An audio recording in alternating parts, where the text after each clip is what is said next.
কিয়ামত বা মহাপ্রলয় কখন হবে কোরআন ও হাদিসে তা স্পষ্ট উল্লেখ না থাকলেও কিয়ামতের আগে ছোট বড় অনেক আলামতের কথা বলা হয়েছে, যেগুলোর মধ্যে কয়েকটি আলামত ধীরে ধীরে প্রকাশ পেতে শুরু করেছে। আরও জানাচ্ছেন শারমিন নিশু। নবীজি সাল্লাল্লাহু আলাইহি ওয়াসাল্লাম তার উম্মতকে সতর্ক করার জন্য কিয়ামতের ছোট এবং বড় আলামত সম্পর্কে বিস্তারিত বর্ণনা দিয়েছেন। ছোট আলামতগুলোর অনেকটাই ইতোমধ্যে প্রকাশ পেয়েছে, কিন্তু বড় আলামতগুলো এখনো দেখা যায়নি।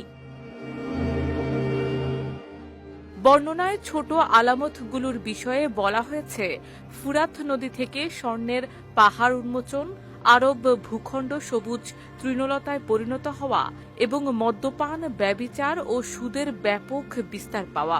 মহানবী সাল্লাল্লাহু আলাইহি ওয়াসাল্লাম আরও বলেন, তার আগমনই কিয়ামতের প্রথম আলামত। আবু হুরায়রা রাদিয়াল্লাহু তাআলা আনহু থেকে বর্ণিত সহিহ বুখারীর হাদিসে রাসূল সাল্লাল্লাহু আলাইহি ওয়াসাল্লাম তার দুই আঙ্গুল পাশাপাশি করে বলেন, যেমন এই আঙ্গুল দুটি কাছাকাছি, আমাকেও কিয়ামতের ঠিক তেমন কাছাকাছি সময়ে পাঠানো হয়েছে।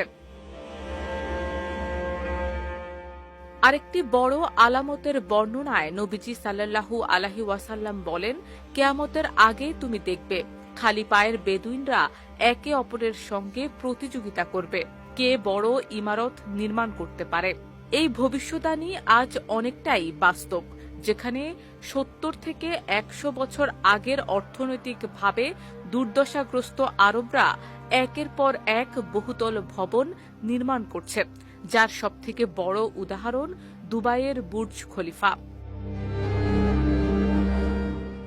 হাদিসে আরও এসেছে, কিয়ামতের আগে মসজিদগুলো রাজপ্রাসাদের মতো সাজানো হবে এবং হত্যা ব্যাপকভাবে বৃদ্ধি পাবে। এমনকি হত্যাকারী ও নিহত কেউই জানবে না কেন এমন ঘটনা ঘটছে।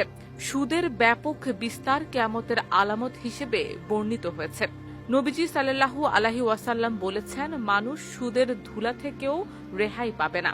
এছাড়া আরও বলা হয়েছে, কিয়ামতের আগে সাক্ষরতার হার বাড়বে, কিন্তু প্রকৃত জ্ঞান কমে যাবে। পবিত্র কোরআনে আরও বর্ণিত হয়েছে, তারা শুধু এই অপেক্ষাই করছে যে কিয়ামত অকস্মাৎ তাদের কাছে এসে পড়ুক। বস্তুত কিয়ামতের লক্ষণসমূহ তো এসেই পড়েছে, সুতরাং কিয়ামত এসে পড়লে তারা উপদেশ গ্রহণ করবে কেমন করে? বড় আলামতগুলোর মধ্যে সবচেয়ে ভয়াবহ হল দাজ্জালের আবির্ভাব। হাদিসের বর্ণনা মতে, দ্রুতগামী বাতাস বৃষ্টিকে যেভাবে চালিয়ে নেয়, দাজ্জালের চলার গতিও সেরকম হবে। Which is the world-class cable brand? Walton Cables, নিরাপদ আগামী সংযোগ।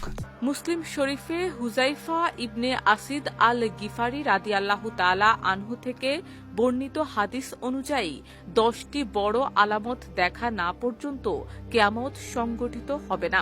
এই 10টি বড় আলামত হবে ধোঁয়া, দাজ্জালের আগমন, ভূগর্ভ থেকে নির্গত দাব্বাতুল আরদ নামক অদ্ভুত এক প্রাণীর আগমন, পশ্চিম আকাশে সূর্যোদয়, ঈসা ইবনে মারিয়ামের আগমন, ইয়াজুজ মাজুজের আবির্ভাব, পূর্বে ভূমিধস, পশ্চিমে ভূমিধস, আরব উপদ্বীপে ভূমিধস, সবশেষে ইয়ামান থেকে একটি আগুন বের হয়ে মানুষকে সিরিয়ার দিকে হাঁকিয়ে নেবে।